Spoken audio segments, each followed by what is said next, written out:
Hey guys, tonight we're going somewhere quiet. Too quiet. There's a town out there, one that shows up on just one map. An old one. Water-stained. Folded 100 times. No one talks about it. No one remembers driving through it. And yet somehow there's always an empty house waiting for someone just like you. This story is about a place that doesn't forget, even when everyone else does. And you probably won't survive this. Not the same anyway. So before you get comfortable, take a moment to like the video and subscribe, but only if you genuinely enjoy what I do here. And let me know where you're watching from and what time it is. I love seeing how far these little stories travel. Now dim the lights, maybe turn on a fan for that soft background hum. And let's ease into tonight's journey together. It starts with an email. Subject line, offer of employment. Immediate. No company logo. No sender name. Just a simple message. Your qualifications are suitable. The schoolhouse is ready.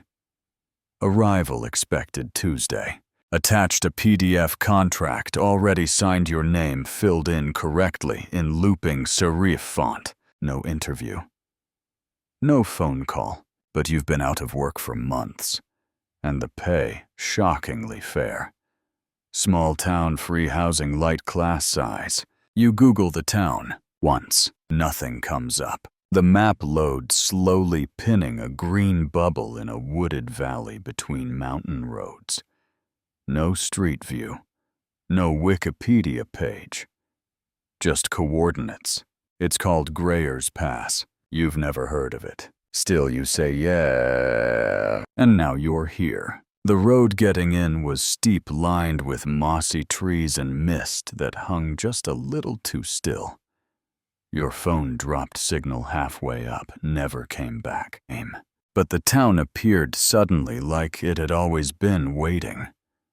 Cobblestone sidewalks, flower boxes under each window, a steeple, a single diner, a library, and a schoolhouse with a bell that's never rung.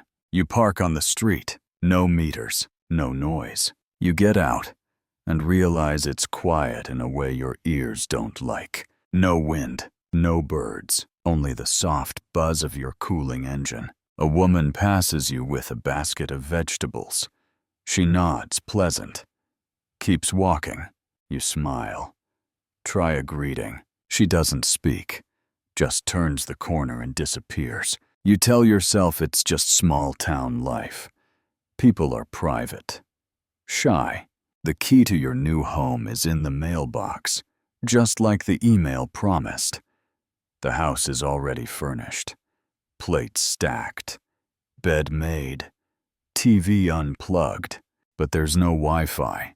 No password left behind. And your phone still says no service. You check the cupboards. Everything smells clean, normal. The fridge hums. The light switch works. And taped to the wall is a little note in tidy, blocky print. Welcome, teacher. We're so glad you came. But it's not signed. And the paper is old, yellowed at the corners like it was taped up a long time ago. You try to call your sister later that night. Let her know you arrived safely. But the call won't go through. Instead, your voicemail starts to play automatically. A message from an unknown number. It's your sister's voice, but it sounds tired. Slower than usual. She says, "Hey, I think I missed your call, but I didn't know you'd left. I don't remember you saying goodbye. Where are you again?" What town? Then a pause. And then a second voice, your own, on the message. Nowhere. I'm nowhere now. The call ends. You don't remember recording that. You don't remember saying it. You check your sent calls. There's no outgoing call to your sister. No voicemail log. Just the message. Just the voice. Just the echo of a word you don't like. Nowhere. You lie awake that night listening. There's no traffic, no crickets, just the faintest ticking. Maybe a clock from somewhere you can't see. But you tell yourself it's fine. You're tired. The trip was long. You'll figure things out tomorrow. You'll settle in. But as your eyes close, you remember one thing. The woman with the basket, she never cast a shadow. Neither did you. Not in this town. Not in Grayer's Pass. You wake to silence. The kind that feels like it's been waiting for you to notice. The sun is up, sort of. The sky is pale and bleached, as if the day forgot how to color itself in. You check the time. 6:47 a.m. Time to get ready for school. The schoolhouse is at the end of the street, past a post office that never opens, and a bookstore with the same 3 titles in every window. You pass no one on your walk, just neatly trimmed hedges, still trees, shutters that never open. When you reach the schoolyard, 5 children are waiting. They stand in a row, not speaking, not smiling. No backpacks, no lunch boxes. You glance behind them. No parents, no cars, just a gravel lot. They're all staring just over your shoulder, past you, towards something you can't see. You turn, nothing there. One of the children, a girl with long black braids, finally looks at you. You're the new one. You nod, relieved to hear a voice. Yeah, I'm the new teacher. She frowns. You don't look like the last one. Last one. She says nothing. The other children begin walking up the steps into the schoolhouse on their own, one by one. You follow. The inside smells like chalk dust and lemon cleaner. Wooden desks, dusty globe green chalkboard. Everything looks fine. Ordinary. You glance at the desk. There's a nameplate, but the name's been scrubbed off. The chalk tray has a single line of writing. Begin where the last one ended. You blink. There's no curriculum, no materials, no schedule. The kids seat themselves. They don't speak. They just watch. You walk to the front. Okay. You say your voice too loud.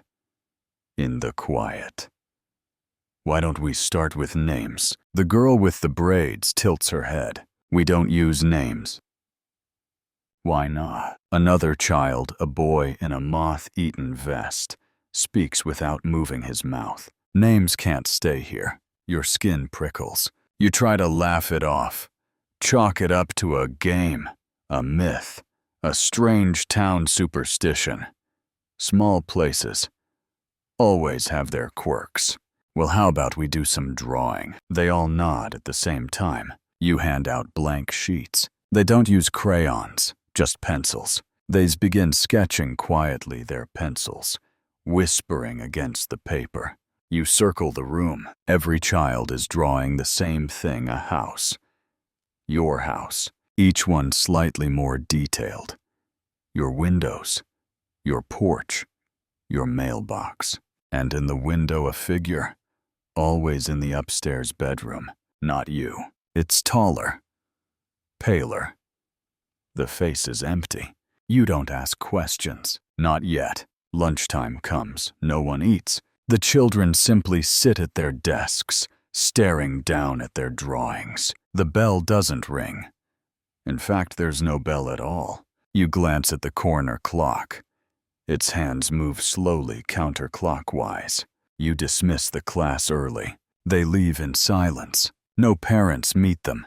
No school buses arrive. They vanish into the streets. You stand in the doorway for a long time, watching the fog gather at the edges of town. A single thought rises in your mind. Slow, invasive, uninvited. How long have I been here? You check your phone. The date is wrong. One day ahead. You open the calendar. Every date is labeled observed. Nothing else. Back at home, there's a note on your door. Same print. Same yellowed paper. You're doing well. Stay visible. You don't know what that means. Inside, the windows are already shut. The lights are off. You didn't leave them that way. Your coat is hung perfectly aligned on the rack. You didn't hang it. The bathroom door is slightly ajar. You didn't open it. You walk over slowly, every step echoing too loudly. You nudge the door. Your reflection stands in the mirror, right where it should be. But it doesn't blink when you do. It's still drawing. There's a pencil in its hand, and a paper. And the house on the paper, it has no door. You don't sleep that night. Not really. You lay in bed under covers that smell faintly like dust and cedar. Your eyes locked on the hallway outside your open bedroom door. You leave a lamp on, a soft, flickering yellow glow. The only thing keeping the shadows honest. At 2:00 a.m., you hear footsteps on the floorboards, but they don't sound like yours. They're too light, too deliberate, like someone trying not to be heard and failing. You hold your breath. The footsteps pause just outside your door. Then, nothing. You count in your head. 1, 2, 3. A soft creak from the far corner of the room. You whip your head toward it. But there's nothing. Just your desk. Your lamp. The open notebook where you'd tried earlier to write down everything that had happened. The ink smeared. You sit up. Slow. Careful. The hallway is empty. The bathroom mirror visible from your bed has been wiped clean, but you didn't clean it. And now written across it in fogged breath. Don't forget you're new. The next morning, the air feels different. Too still again. Like something's waiting.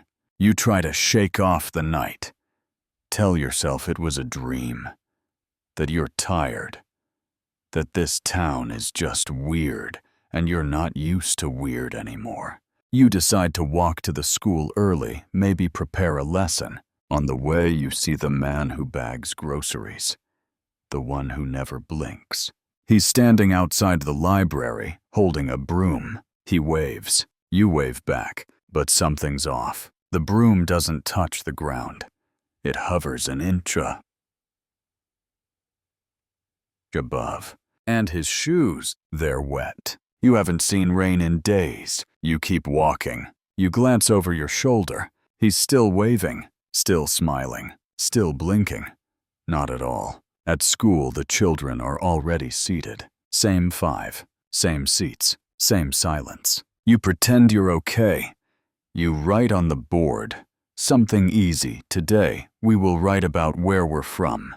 The chalk screeches a little too loud. You turn around. They haven't moved. You try again. Let's write about your homes, your families, what you remember from before Grayers Pass. Still silence. Then the boy with the moth-eaten vest raises his hand. You feel relieved briefly. Yes, you ask. We don't come from before. What do you mean? He just blinks. We've always been here. Since the bell. You try to ask what that means, but they all begin drawing again. You walk the rows. Their papers are blank, but they're staring down like they see something. And then the girl with the braids speaks without looking up. You don't remember yet. Remember what? She looks up, tilts her head again. The bell. It chooses. Chooses what? Who stays? Her pencil is still moving. You glance at the paper. She's drawn you, sitting in your house, alone, and outside the window, the man with the broom, still waving. That night you make a decision. You're going to leave. Just try. Get in your car. Drive until the roads make sense again. Call someone from a payphone if you have to.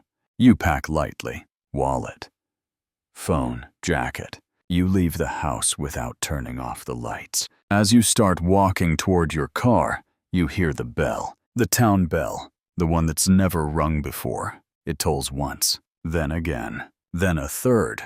It keeps going. 13 chimes, each louder than the last. You freeze on the sidewalk. The houses around you are dark. The windows now have faces behind them. but not people. Reflections. Your face. Over and over again. Some smiling. Some crying. Some mouthing words you can't hear. You run to your car. Keys in. Ignition. The engine starts. You floor it towards the only road out of town. The bell tolls one last time as the road curves and dumps you back onto Main Street. Same sidewalk, same lamppost, same man with the broom, waving. You scream. Your voice bounces back at you from every building. And then a soft voice, your own, speaks from your phone speaker even though you never touched it. You'll remember next time. The screen lights up. New voicemail. From your number. You don't press play. You already know what it says. You wake up in your bed, but you don't remember getting there. Your shoes are by the door muddy. Damp. One sock still on. The lamp is still on. The note from yesterday is gone. The mirror is clean. You sit up slowly, waiting for your body to scream something's wrong, but it doesn't. It just feels used, like your limbs were borrowed overnight and only just returned. You check your phone. No new voicemails. The previous message. Gone. No call log. No recording. Just a static image on the screen. The time 3:17 a.m. glitched and frozen, even though the current time reads 7:12 a.m. You turn it off. Turn it on again. It won't reset. Your phone is stuck in that moment. You place it face down. You tell yourself to breathe, to shower, to teach, to pretend. At school, the children aren't drawing anymore. They're writing now, sentences, over and over, each one a variation of the same idea. I remember the sound of forgetting. I remember the bell.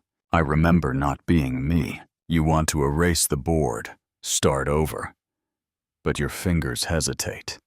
The chalk dust feels too warm, like skin. Let's talk about memory, you say. What's something you all remember clearly? The girl with the braids raises her hand. I remember when you left. When I what? You left before. You just forgot. Another child speaks. You come back different every time. Their eyes are calm. Not scared. Not even curious. Just expectant. You're the one who feels like panicking. How long have I been here? You ask. They don't answer. They just begin humming. Soft and low. A tune you can't place. But you've heard it before. From the mirror, from the phone, from inside your dreams. You leave early. You tell yourself you're going to the town hall, going to get answers. Ask about records, property deeds, birth certificates, something real. But when you get there, the doors are locked, lights on, blinds drawn. You knock. Nothing. You circle the building. On the back wall, there's a mural, an old painting in chipped paint and faded gold. It shows the town as it used to be. People walking with candles. Children playing beneath the trees. A schoolhouse. And above it all, an enormous bell. Bigger than it should be. Too big, taking up the entire sky. It's painted in gleaming shell gold, still polished somehow. Underneath the mural, etched into the wall in worn Latin, Vox non audit, Vox sum. The voice does not listen. The voice is me. You touch the wall. It's warm. A heartbeat pulses through your fingers. You step back and realize the mural has changed. Now one of the children is looking directly at you, drawn freshly, ink still wet. It's the girl with the braids. She's smiling, but her smile is your smile. You return home. You don't want to, but you don't know where else to go. There's another note on the door, this one in your own handwriting. You're almost ready. Inside everything is reversed. The furniture is on the opposite wall. The curtains drawn on the side that never had windows. The light switches are flipped. Your bedroom door is gone. Instead, there's a mirror, tall, gilded, too heavy to move. Your reflection is inside it, but it isn't copying you. It's writing. A message appears across the glass in slow, curling script. Ask the bell who you were. And underneath, as if scratched in afterthought, but only if you're ready to stop being new. You don't sleep that night. You sit on the floor, watching the mirror, waiting for yourself to blink first. You don't go to school the next morning. You don't even leave the house. You sit in the kitchen, the light barely breaking through the warped glass of the windows. The sunlight is thinner today, as if filtered through something thicker than air, like honey or smoke. Your phone is gone, not just missing, gone. You check every drawer, every pocket, every spot on the floor, even the freezer for no good reason, nothing. But when you open the cabinet above the sink, there it is, balanced on a plate, face down. And when you pick it up, the screen is on glowing. Though it hasn't been charged in 2 days, it's showing a photo, a blurry one, grainy, like it was taken through old film. It's of you, asleep in your bed, taken from inside the room. The timestamp says 3 a.m. There's no app open, no camera roll to delete it from. Just the image. You power the phone off. It powers itself back on. Same image, same time. The caption underneath it now reads, "Last time you screamed." By noon, you hear it again. The bell. Once. Twice. Then nothing. You go to the mirror, the one that replaced your bedroom door. This time, there's no reflection at all. Only your room. Empty. Then the surface ripples. And your own voice comes from the other side. But it's not you. It's slow. Too careful. Like someone speaking syllable by syllable, watching for your reaction. You're waking up, it says. You lean in. What am I waking up from? Silence. Then softly, your turn is almost over. Your hands tremble. You open your closet. You need something familiar. Something from before this place, but all your clothes are gone. Just identical outfits, neatly folded. 5 of them. Teacher clothes. Your handwriting on a tag stitched into the collar. Property of the Grayers Pass Faculty Trust. You didn't write that. You've never owned anything from a faculty trust. You sit on the bed. Try to breathe. Then you hear footsteps in the hall again. Light. Pacing. You stand. Carefully open the door. Nothing until you glance down. There's a paper slip. Folded once. You open it slowly. It's a drawing. Crude, but unmistakable. It's the mirror, and inside it, the face that isn't yours. It's drawn in thick black pencil. Eyes open. Mouth closed. And written beneath it, this time don't scream. Night falls without ceremony. No sunset, just a slow dimming of the air, like someone turning down the world's brightness. You lie in bed fully clothed, waiting. You tell yourself not to sleep. You fail. At 3:17 a.m. The mirror hums. You wake, but your body doesn't move. You're staring at the ceiling, frozen. You hear a voice, yours, but stretched like a phonograph winding down. Come back inside. And something pulls, like a tether around your spine. The mirror glows. Your chest aches. The reflection inside it, it's smiling now. A perfect calm smile. It reaches toward the glass, and your body moves without permission. Hand reaching up, fingers outstretched. The moment your fingertips graze the mirror, you're pulled forward, and the world turns inside out. You fall, but not through space. Through something slower, heavier. It's like drowning in syrup and static. Like your ears are full of snow, and every sound is a whisper shouted through a wall. You expect darkness. You get white, a blinding, paper-thin white, as if you're suspended inside a sheet of parchment, stretched tight across a frame. Shapes begin to press through from the other side. Blurred. Slow-moving. Their limbs too long, their heads bowed. You reach out, and your fingers pass through the surface like water. And then you're standing, not falling, not lying, standing in a room, a perfect mirror of your bedroom. Same rug, same chair, same walls, but all reversed. The furniture is mirrored left to right. The details wrong, the color of the curtains slightly off. A clock ticks, but the hands move counterclockwise. On the floor beside your bed, there's a pile of paper, drawings, all of you, some sleeping, some screaming, some missing parts, all drawn in childlike strokes, signed with different names, none of them yours. There's a sound from the hallway, a light tapping. You move slowly, every footstep echoing in a dull, muffled thud. The air feels like wet velvet brushing against your skin. You open the door. The hallway leads into fog, but not like fog you've seen before. It swirls unnaturally, curling toward you in thin strands that almost look like fingers. At the end of the hall is the bell, hanging from a beam of wood suspended in midair. It's enormous, blackened with soot, cracked in 3 places. As you approach it, tolls once.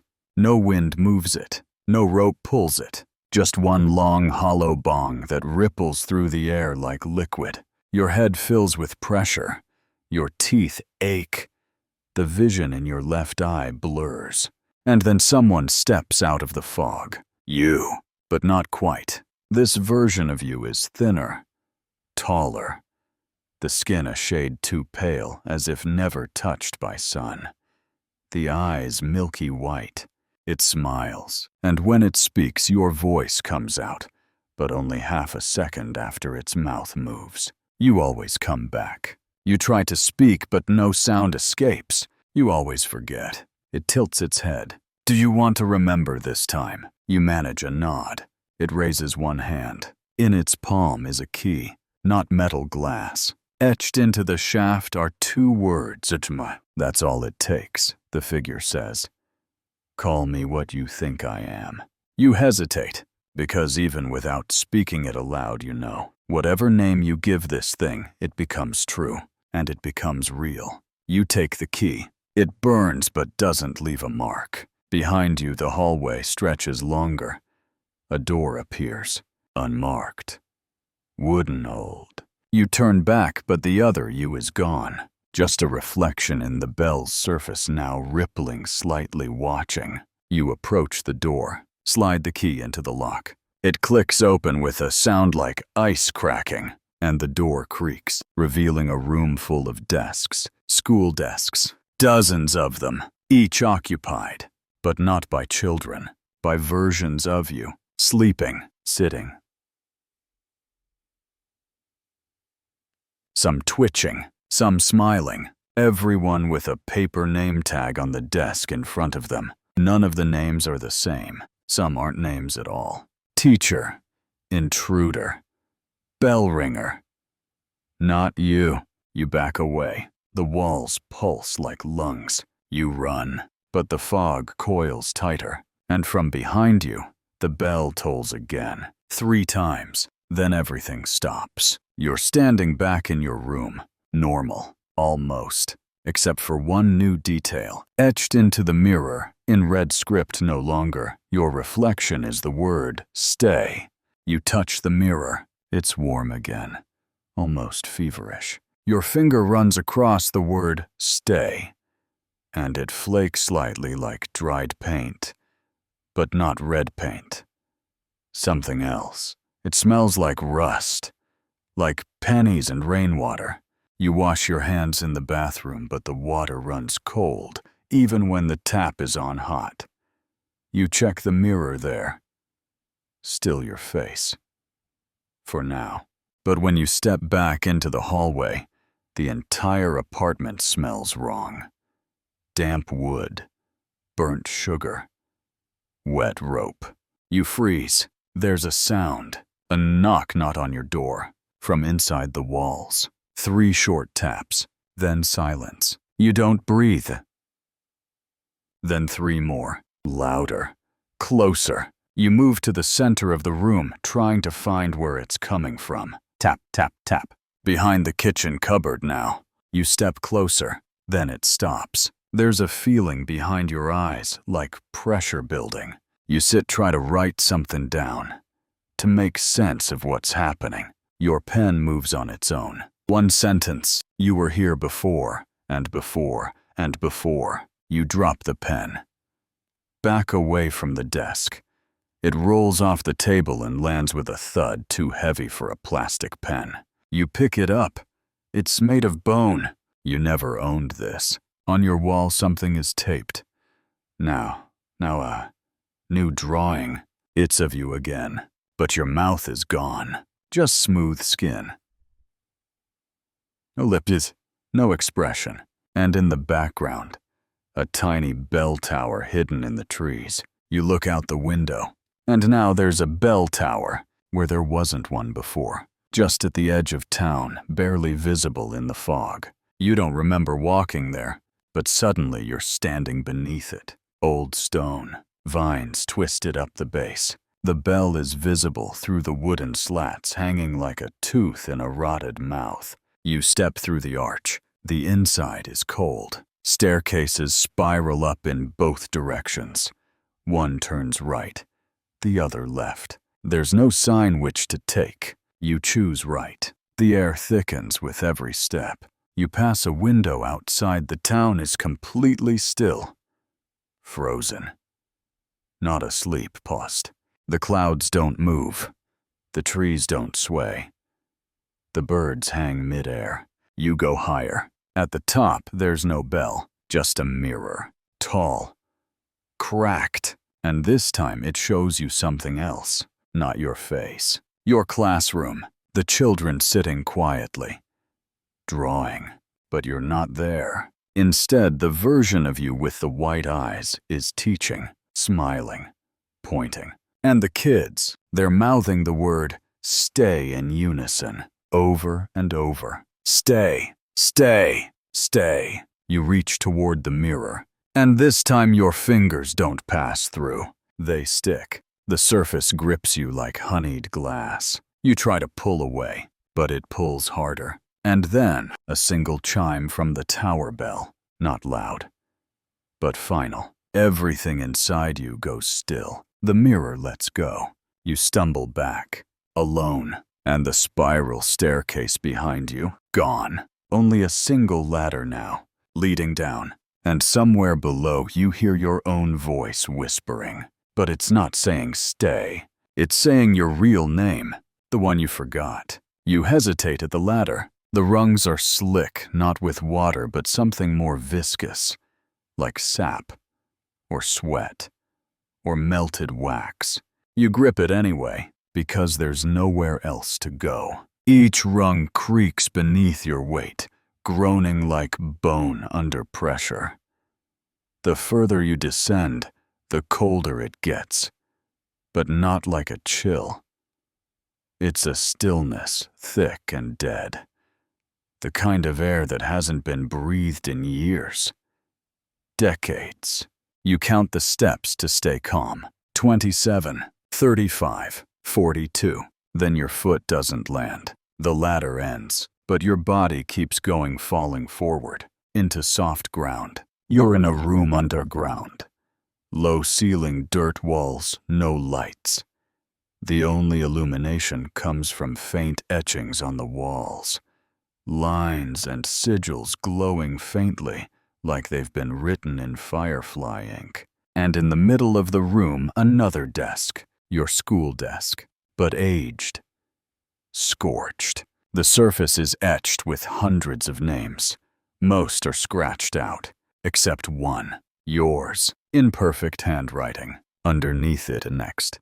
There's a sound behind you like something uncoiling. You turn too fast and see the wall breathing. Not metaphorically.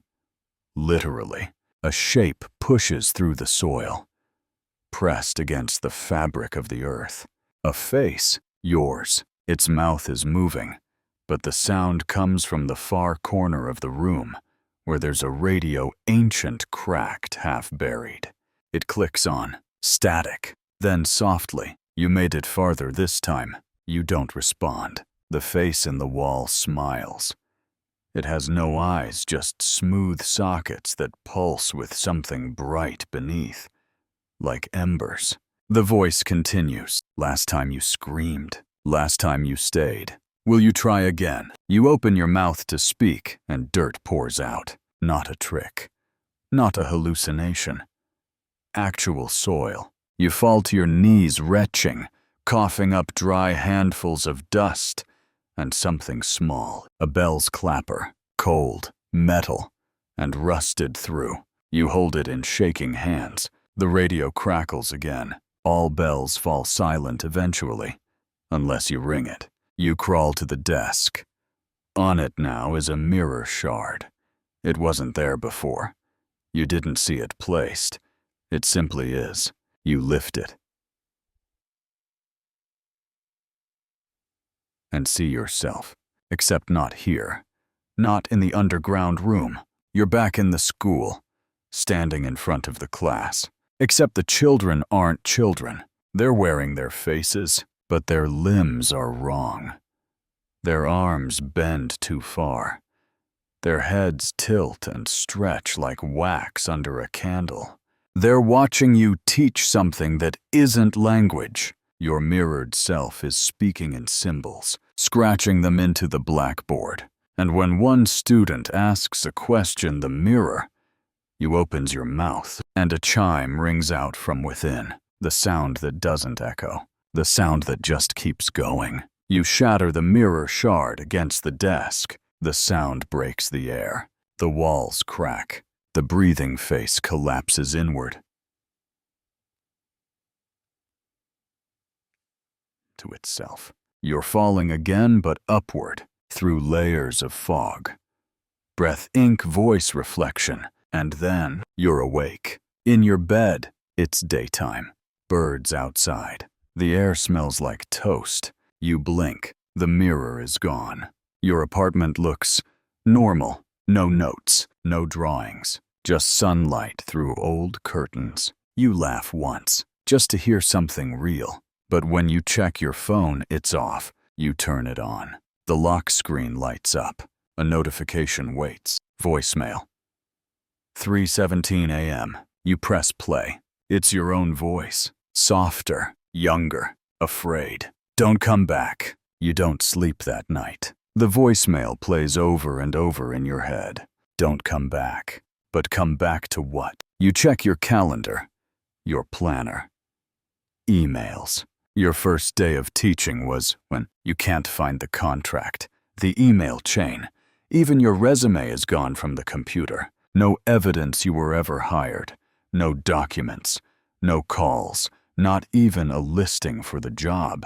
You check the school's website. The staff directory loads slowly. It skips, then populates. You're not there. Even worse, there's a staff memorial tab for teachers who've passed. You click it. It loads a photo, low resolution. Old yearbook style. It's you, but younger. Much younger. The caption, in memory of our beloved Mr. Ms. Psych name blurred. Just a smudge. The date of death, tomorrow. You leave the house. Try to find anything familiar, but the street looks wrong again. Houses in different colors. A missing tree. The deli on the corner, now a funeral supply store. And when you ask someone the time, they say, just before the 13th hour. You laugh. They don't. They stare. Their eyes don't blink. You go back. The building looms taller now. More windows than you remember. More doors. You take the stairs this time, up past your own floor, to one you've never been on. At the end of the hallway, a red door. Not bright red. A dark, dried blood red. No knob. Just a slot where a key might have been. You reach into your coat pocket. You don't know why. But the glass key is there again. Same words etched down the side, name me. You slide it into the slot. The door opens inward, and it's a classroom, dimly lit, dust falling in long rays. Desks, chalkboard, the whole thing. You step in, and behind you, the door closes on its own. Locks. You try to open it. No luck. The desks are all occupied. Children, but not moving. Frozen. Lifelike, but still. You walk slowly between them. Each desk has a name card. Everyone is a version of your name altered slightly. A. Marin. Marona. Maerwena. Marot, all scratched at the edges like they've been worn down. You reach the front of the room. On the chalkboard. Take your place. The teacher's desk is waiting. A chair creaks. You sit. And the children, they breathe in, all at once. Then the bell, but not from a tower, from inside the walls. It tolls 13 times. Each chime softens the light, until everything is shadows. The children speak in unison, their voices layered. Too many voices for their number. You've always been here. We were waiting. We are your class. You try to stand. Can't. Your hands are stuck to the desk, not glued, absorbed. The wood stretches slightly, sucking at your skin. The children lean forward, smiling now, wide, too wide.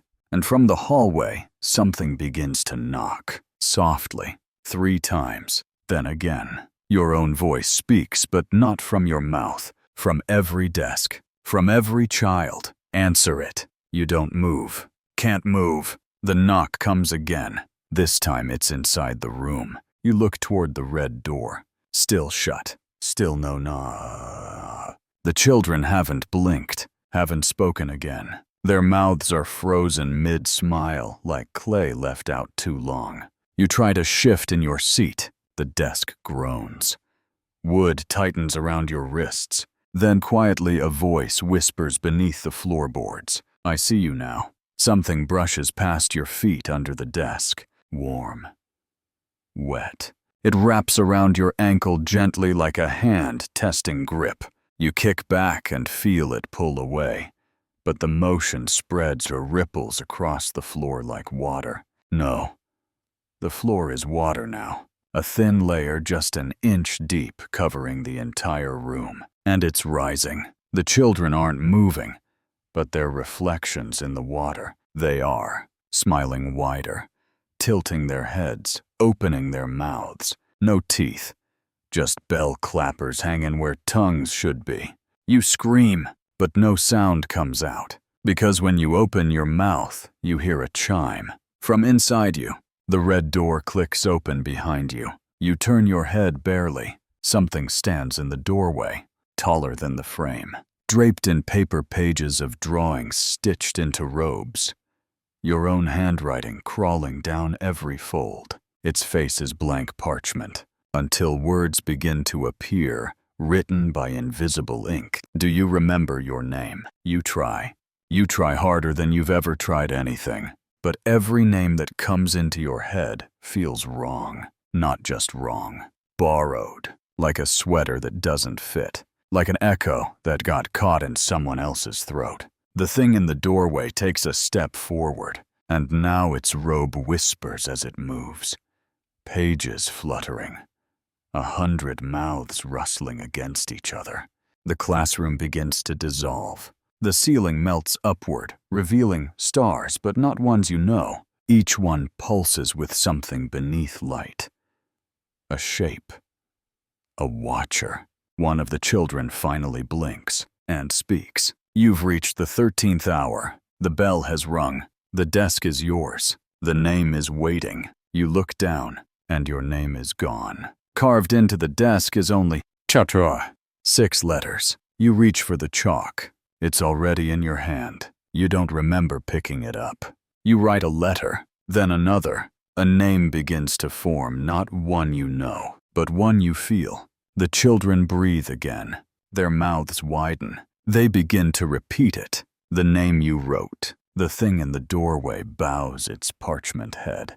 The floor floods up to your knees now. You hear bells tolling in a language you've never heard. And inside your chest something opens, like a drawer of memory untouched until now. You remember the first time this happened.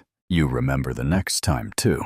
Because time isn't straight here. Not anymore. You look into the rising water, into your reflection, and it's smiling. Smiling wide. Smiling like it's waited for this moment for centuries. The classroom fades. And the bells, they keep ringing. The bells don't stop.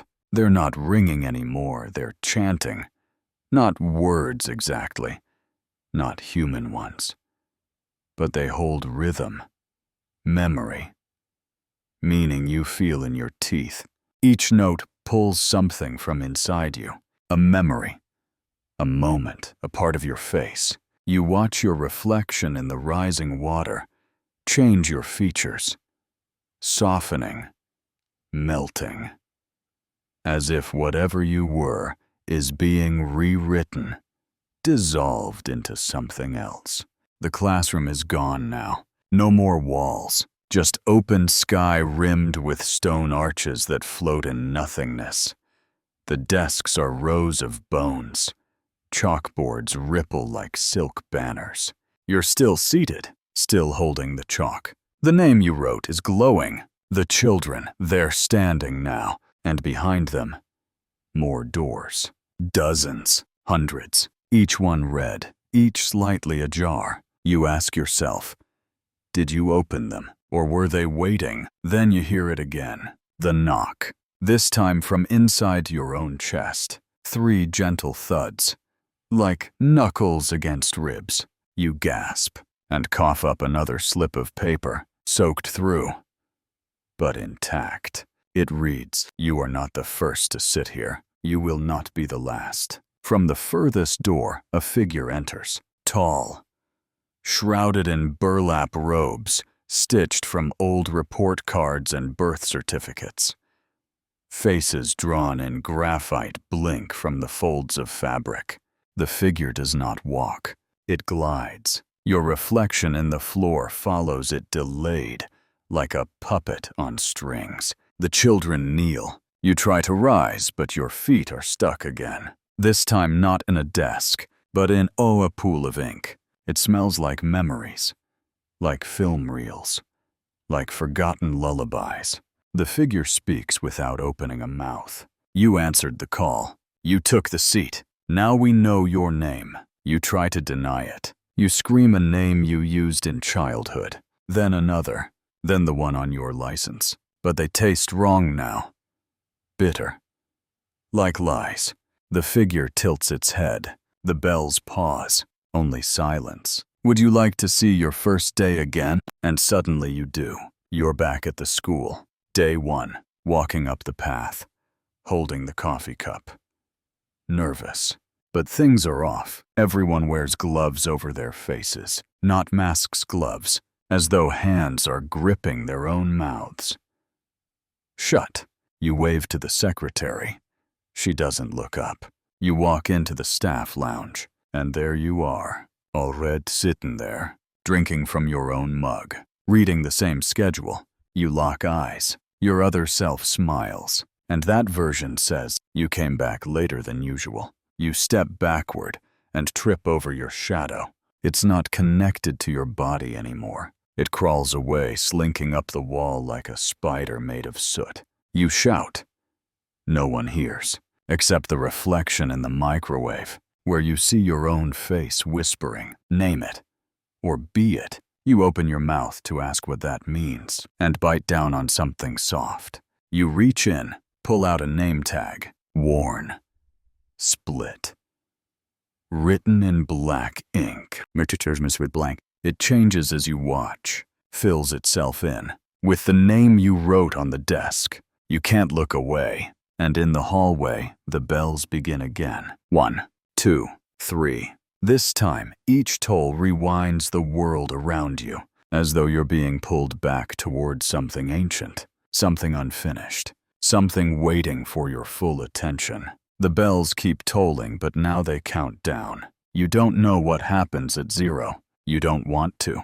The hallway is folding, literally folding like paper creased into impossible angles. Doors vanish into walls. Lockers collapse into themselves.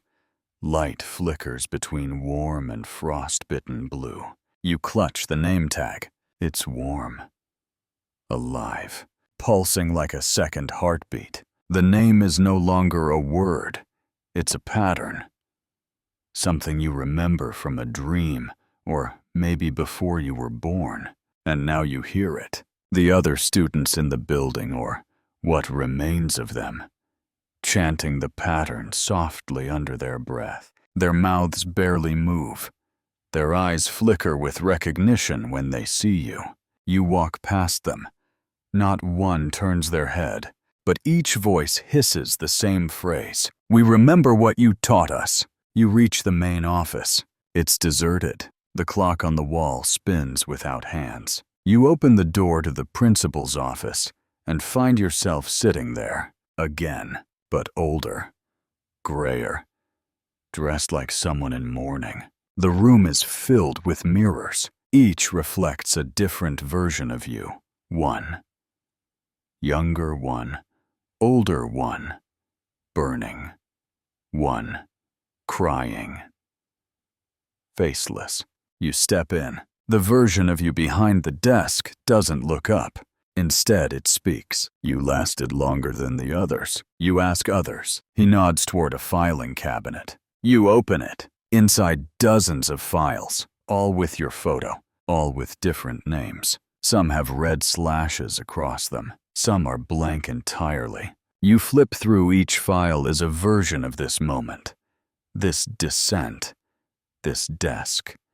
This memory. And then, one shuffle has your current face. And no end date. Just a sticky note. Ongoing. A phone rings. An old rotary one, sitting in the corner. You don't move. The other you behind the desk gestures. Answer it. The phone keeps ringing. You approach. Pick it up. The voice on the other end is yours, but from before. Younger. Lighter. Before the job. Before the voicemail. Before the red door. I don't think this place is real. I don't think I'm real either. Tell me what happens next. And then silence. You look at the other you. He's crying now. But the tears are ink, soaking through the floor, soaking through your shoes. You drop the phone. It falls through the carpet like it's water. Gone. On the desk is one final item. A bell. Small, brass, dent in the side. You lift it. Your reflection ripples in its surface endless versions of you, behind endless desks all ringing their bells in perfect sync. You hesitate, but something deep inside says, this is what you came for. You ring it. Once, the school disappears. The sound of the bell pulls the world inside out. Black sky whispering winds. The taste of forgotten words in your mouth. And then, you're back in your bed. Alone. Dry. Still. No signs of chalk dust or bells or ink. Just your alarm clock. Blinking 12-hood. But next to it, a sticky note. With your own handwriting. And the name. The one you wrote on the desk. And underneath, you made it to day one. You don't remember falling asleep. You don't remember waking up. But now you're here. Morning light pouring through the window in a way that feels too still. Like the sun forgot how to move. Like someone drew the sky in pastel and pressed pause. You sit up. Your alarm still blinks 12 jurors. It never went off. Or maybe it did. And you missed it by hours. You grab your phone. Dead. No missed calls. No texts. Just a wallpaper you don't remember setting a photograph of a classroom filled with students you don't know, every one of them smiling. You zoom in. They're all looking at the camera, except for one, a child seated in the middle. They're looking directly at you, and they have your face. Your current face. Eyes slightly too wide. Smile slightly too knowing. And taped to their desk, that same brass bell. You throw on clothes and rush to the front door, but it opens into another hallway. not yours, not your building. Everything is wrong by degrees. The wallpaper is off. The mirror is the same, but your reflection is wearing yesterday's shirt, not what you just put on. And now when you blink, you're back in your room. Except this time there's a chalkboard on your wall. Big, green, covered in looping script. You walk over and realize it's your own handwriting, though you don't remember writing a word of it. A sentence over and over in perfect lines. Class begins at the 13th hour. The moment you read it aloud, her lights flicker. The closet door creaks open by a few inches. Inside is only a desk, same as before. Your seat. Waiting. You back away slowly. But behind you, another door. Red. No knob. Just a slot. And on the floor beneath it, the glass key. It's back. Exactly as before. You pick it up. It feels warmer this time. Like it's been in someone's pocket. Etched again. Name me. You don't want to, but your fingers move anyway. You slide it into the red door. It opens with a sigh. This time there's no classroom, no desks, just a mirror, framed in wood that drips like wax. Behind the glass is a hallway, just like yours, only darker. Wet-looking, and standing at the end, you, but smiling wrong, wearing that old coat you haven't seen in years, holding the bell. They don't wave. They raise the bell to their lips and whisper something into it. And from the mirror, you hear your name, twice, spoken like someone who's been looking for you for a long, long time. You stagger back, but your reflection leans forward, presses a hand to the glass. And the moment it touches, you feel it, cold fingers pressing against your own chest, not above your heart, but where your name should be. You fall back, but your hand reaches further through the mirror. The glass doesn't break, doesn't ripple. It absorbs, pulls. You scramble towards the door, the real one. The one that should lead to your apartment hallway. But it's gone now. Melted into a flat wall. There's only the mirror and the reflection. That isn't you. They step through, fully. Not glass anymore, now flesh. Their skin is slightly off. Paper thin like tracing paper stretched too far. Their eyes are yours, but dimmed like someone copied them from memory.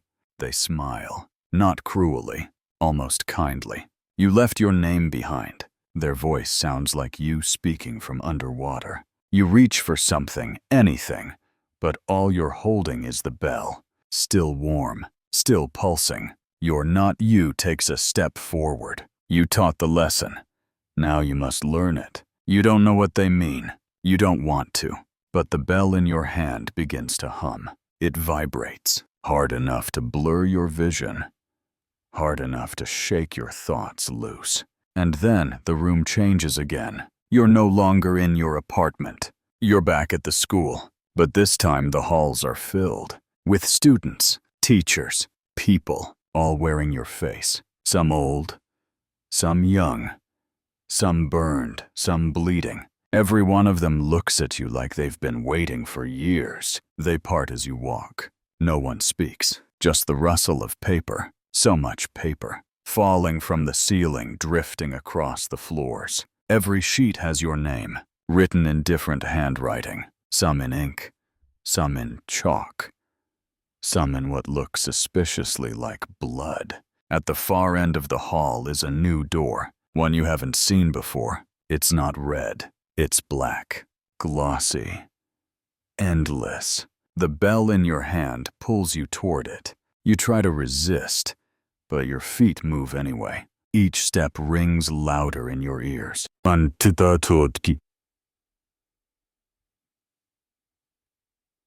Reach it.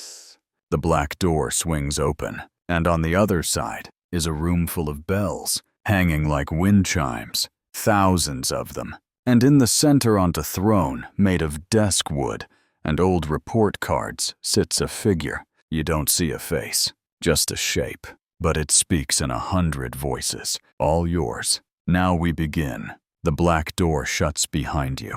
The bells don't ring. They listen. You feel it, every one of them turned toward you, hanging in thick silence, waiting for a name that you're not sure exists anymore. The throne in the center groans as the figure rises. It doesn't walk. It just appears closer every time you blink. Its robes are made of the same pages from before, but they're blank now, waiting. The figure holds something in its hand, your name tag, but the letters are fading, drifting off the surface like ash. You've carried too many names, the voice says, soft as a page turning in an empty room. Time to leave them behind. You try to speak, but your voice is, scattered. When you open your mouth, the sound splits, some of it in your ears, some of it behind you, and some of it whispering from inside the walls. The bells begin to hum, a low, expectant vibration, not ringing, breathing. The floor beneath you pulses once, and suddenly you're seated again. The desk from before, the chalk, the board. But now the board doesn't ask for a name. It says, which version will you keep? Your memories flash rapid, disjointed. The first voicemail, the glass key, the mirror, the other you, the lesson, the children, and the bells, always the bells. The throne figure stands beside you now. Its parchment hand reaches down, touching the top of your head. You expect pain. Instead, heat. Memory floods you not as scenes, but as rooms. Each life you've lived in this place stacked like drawers. Some opened, some locked. All humming softly with forgotten things. You understand now. The desk was never for teaching. It was for rewriting. You were a student all along. Choose, the figure says. You pick up the chalk and write. Not a name. Not exactly. Just a word. One that means you, even if no one else would understand it. The board accepts it. The bells fall silent. The throne vanishes. And in its place a door opens. Not red, not black, just wood. Old. Familiar. It smells like your grandfather's books. You walk through and find your apartment, your real one. Morning light. Blinds half open. Coffee half cold. Your phone buzzes. An actual voicemail this time, from a number you recognize. Your best friend. Asking where you've been. You press play. Their voice comes through clear. No bells, no water, just a tired chuckle. Hey, you missed the meeting. You okay? You reply. You say yeah. But you check the closet. You check the floorboards. You check under your bed. Nothing. Almost. Tucked inside your pillowcase, a piece of chalk. Smooth, white, and still warm. You don't remember putting it there. But when you blink, you think you hear something. A soft jingle, far away, like a bell, waiting to ring again.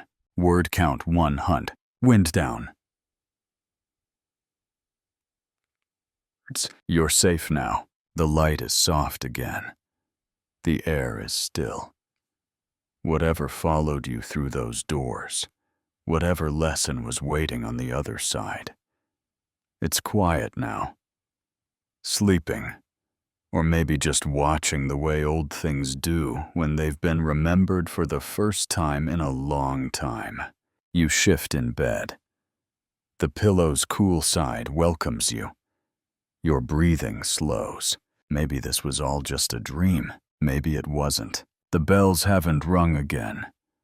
But if they ever do, maybe you'll know what to say this time. Maybe the name will come easier.